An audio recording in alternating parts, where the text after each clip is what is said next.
Page 167. This is one at the top of the page. Aria from Marriage of Figaro. I can't talk yet. I need more coffee. That's my excuse anyway. And here we have a piece of French horn music. So we're going to transpose it to piano. So French horn is going to play the music as written. On a piano, it's going to come out a perfect fifth below. That's why it's called an F horn. When they play a C, it sounds like an F on piano. Yeah. So we have to transpose this music down a perfect fifth all the way. So instead of the C, we're here. And we're starting there. And once I have it, if I'm not moving around too much, I can just use the intervals. Now we also have to transpose the key.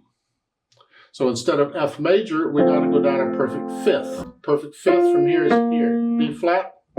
So now we're going to do this in B flat major. That's concert. So all the B's and E's are flatted. Those are the notes we're going to play. And we just read that a perfect fifth below. So, and again, I'm reading intervals. So down a third, up a third, down a third, up a second, down a third. And I'm playing in the key of B flat major. So all the B's and E's are flatted it.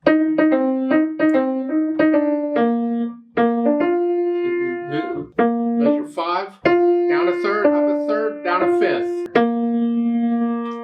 And then from, you go down that's down a fourth. Here, it's this. A lot of these are broken chords in this. And then here, fourth, down a third, down a third. Here, we worked our way down here. That's basically how I would do it. So that's how you would play the notes. Just if you're going to work with a French horn player and they need help playing the notes, make sure you can play this. You don't want to be playing wrong notes. You just confuse them. Better not to play at all than to play wrong notes. So as long as you understand how this is transposed. Yeah.